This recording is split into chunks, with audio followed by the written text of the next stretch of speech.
یہ جو سمندر کی تہہ ہے نا، جہاں ابھی یہ جو ٹائٹینک کی تلاش میں نہیں سمرین گئی، وہ کیسے پھٹی ہے پتہ ہے آپ کو؟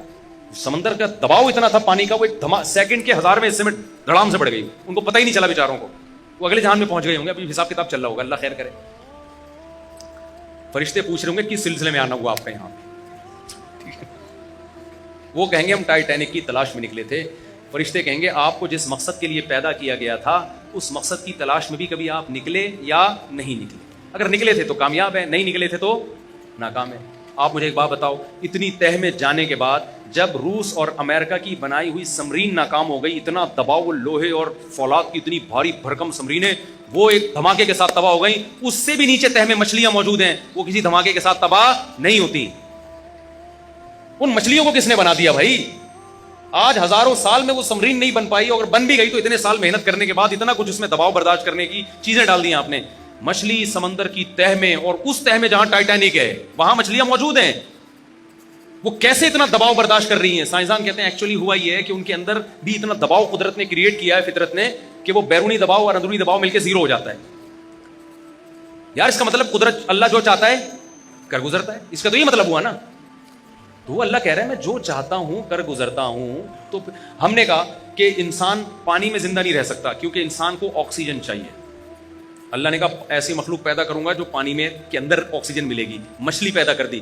ہم نے کہا اصل میں یہ پانی، یہ خشکی میں نہیں رہ سکتی کیونکہ اس کے گلپھڑے ہیں، یہ پانی سے آکسیجن جذب کر سکتی ہے، باہر نہیں۔ اللہ نے کہا ایسی مخلوق پیدا کروں گا جب چاہے گی پانی میں گھسے گی وہاں بھی آکسیجن ملے گی، جب چاہے گی پانی کے باہر آئے گی وہاں بھی آکسیجن ملے گی۔ 20 مخلوق ہیں، پانی کے اندر بھی، پانی کے باہر بھی، ادھر بھی زندہ اندر بھی زندہ ہے کہ نہیں ہے؟ یہ کچھوا، ہمارے ایک رشتے دار شپ پہ تھے، انہوں نے بتایا سائنسدان تجربے کے لیے آئے ہوئے سمندری کچھووں پہ، انہوں نے کہا یہ کچھوا عجیب مخلوق ہے، سمندر میں ایک کنارے پہ انڈے دے رہا ہے اور دوسرے کنارے پہ جا کے بیٹھ جاتا ہے، کوئی خاص قسم کے کچھوے ہوں گے۔ جب ان انڈوں سے کچھوے کے بچے نکلتے ہیں تو یہ 1000 کلومیٹر کا سفر کر کے جو ہے نا، یہ ادھر سے ڈائریکٹ انڈوں تک پہنچتا کیسے ہے؟ یہ اس کو راستہ کس نے بتایا؟ آپ کو پتا ہے شپ میں جب سفر کرتے ہیں نا تو ٹریگنومیٹری کے ماہرین ہوتے ہیں، فلکیات کے ماہرین ہوتے ہیں، جن کو پتا ہے سمندر میں جانے کے بعد آپ کو پتہ نہیں چلتا۔ میں اکثر لطیفہ سناتا ہوں نا، ایک آدمی کو ٹریول ایجنٹ نے پیسے لیے اور کہا میں تمہیں مسقط پہنچاؤں گا، اس کو اتار دیا سمندر میں لے جانے کے بعد گوادر، اب وہ گوادر پہ گھوم رہا ہے نا، پتہ تھوڑی چلتا سمندر میں جانے کے بعد۔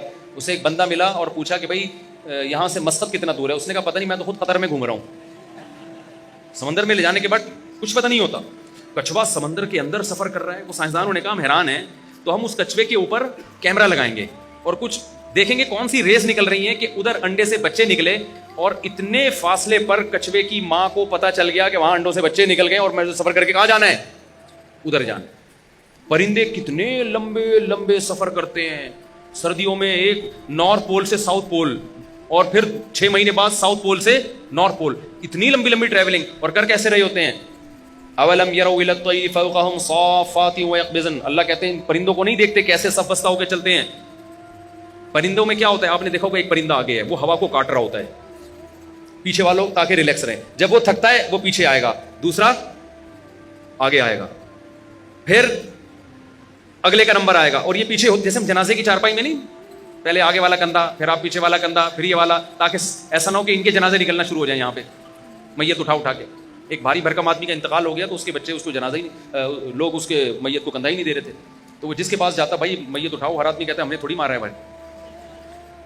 تو بھائی یہ کس نے پرندوں کو یہ دماغ دیا ہے؟ اتنا ڈسپلن تو فوج میں سکھایا جاتا ہے، جاپانی اسکولوں میں سکھاتے ہیں لائن میں لگنا۔ یہ انڈے سے چوزا نکلا اور پرندہ نکلا، اور پہلے دن سے وہ ڈسپلن کہاں سے سیکھ کے آ گیا یہ؟